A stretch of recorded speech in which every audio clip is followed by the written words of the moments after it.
There are 4 main ingredients. It's water, sugar. This is a grain, it's a wheat grain. It's called suji in Indian stores. If you go to a normal grocery store, it's called farina, or like a type of cream of wheat. And butter. And then you could also add whatever toppings you want, which makes it awesome. Today we're going to do strawberry and chocolate chips. You could use any type of fruit you want: bananas, mangoes, blueberries, raspberries. You could add vanilla.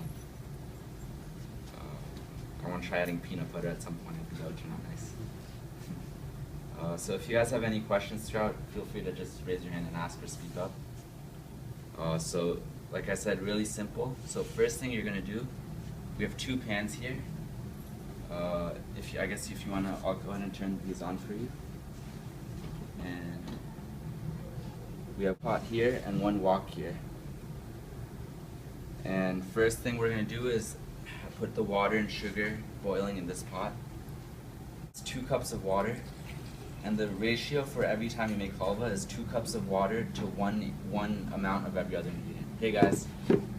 So 2 cups of water, and we're going to use one cup of sugar.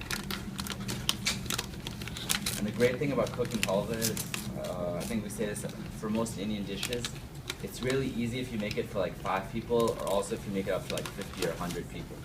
Because it's the same simple set of ingredients, and you just multiply the quantities. So yeah, this is 1/4 cup, so yeah, she's doing 2 cups of water and 1 cup of sugar boiling in 1 pot. And the other ratio is going to be 1 stick of butter and 1 cup of soup. So it's a simple ratio of 2 to 1 to 1 to 1.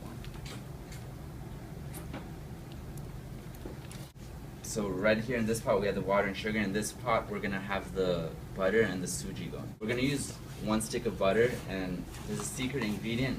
When I was taught how to make halwa, Ganesham told me to add a little bit of extra butter. So everyone loves butter and sugar, and you can't really go wrong when you put a little bit too much into a dessert. So this is about 1 stick and a little bit extra butter.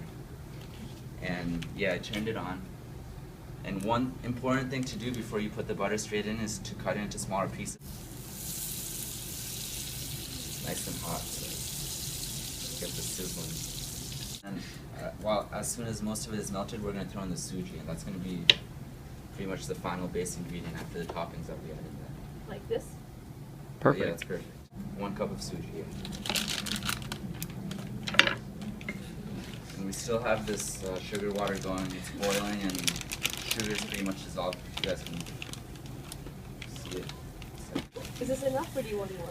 I think that's perfect. It's probably even more than enough. Thank you. I can eat the leftovers.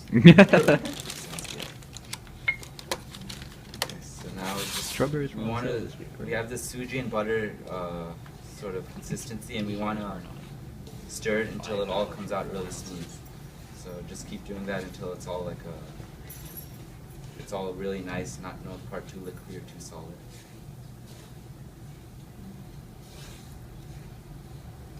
And we're just going to let it cook for a few minutes.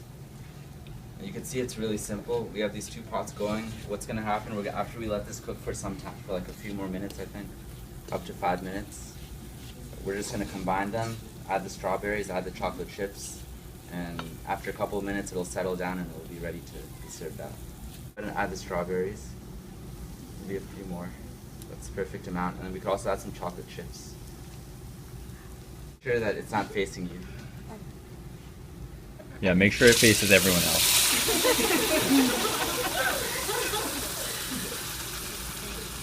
Minimize the explosion. And now just stir it around a little bit. And pretty much just gonna let it settle for a few minutes. And because of the heat, it'll solidify, and it'll be ready to be served out. And how long does that take? Did you say 15 minutes? We'll just take a few minutes. Okay. Up to 5. Sorry.